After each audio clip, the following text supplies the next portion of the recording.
ఆచరించిండు? చదువుతున్న శంభుకుని వధ, ఇది వాల్మీకి రామాయణంలో ఉంటుంది. శంభుకుని వధ చదువుతున్నా. రాముని పాలనలో రామరాజ్యంలో ఒక బ్రాహ్మణుడి కుమారుడు అకాల మరణం చెందుతాడు. తన బిడ్డ మరణానికి రాజ్యంలో జరుగుతున్న ఏదో అధర్మమే కారణమని ఆ బ్రాహ్మణుడు రామసభలో వాపోతాడు. అకాల మరణాలు సంభవించకూడదంటే ఎక్కడో ఒక చోట ధర్మ విరుద్ధమైన కార్యక్రమం జరుగుతుందని నారదాముని రాముడికి వివరిస్తారు. శంభుకుని తపస్సు, ఆ ధర్మం ఏమిటో తెలుసుకోవడానికి రాముడు దేశవ్యాప్తంగా వెతుకుతుండగా దక్షిణ దిశలో ఒక సరస్సు దగ్గర ఒక వ్యక్తి తలకిందులుగా తపస్సు చేస్తూ కనిపిస్తాడు. రాముడు అతడిని సమీపించి, నువ్వెవరు, ఎందుకు ఈ కఠిన తపస్సు చేస్తున్నావు అని అడుగుతాడు. అప్పుడు ఆ వ్యక్తి, నేను శంభుకుణ్ణి, శూద్రుణ్ణి, స్వర్గానికి వెళ్ళాలనే కోరికతో ఈ తపస్సు చేస్తున్నానని చెప్తాడు. అప్పుడు ఆ కాలంలో వర్ణధర్మాల ప్రకారం శూద్రులు కఠినమైన తపస్సు చేయడం శాస్త్ర విరుద్ధం భావించబడేది.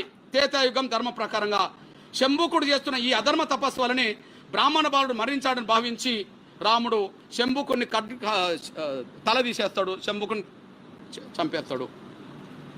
ఈ ధర్మాన్ని సృష్టించింది ఎవరు?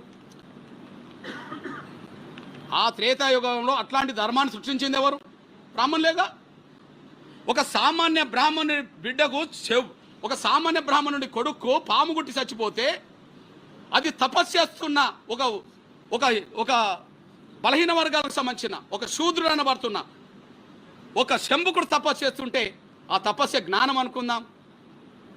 1000 సంవత్సరాల క్రితమే జ్ఞానాన్ని సమకూర్చుకునే ప్రయత్నం చేసిన శంభుకుడు చంపబడ్డాడు కదా. ఆ చంపడానికి కారకుడు ఎవరో చెప్పండి? బ్రాహ్మణులే కదా. ఆ నియమాలు చెప్పింది ఎవరు? ఆ నియమాలు రాసింది ఎవరు? బ్రాహ్మణులే కదా.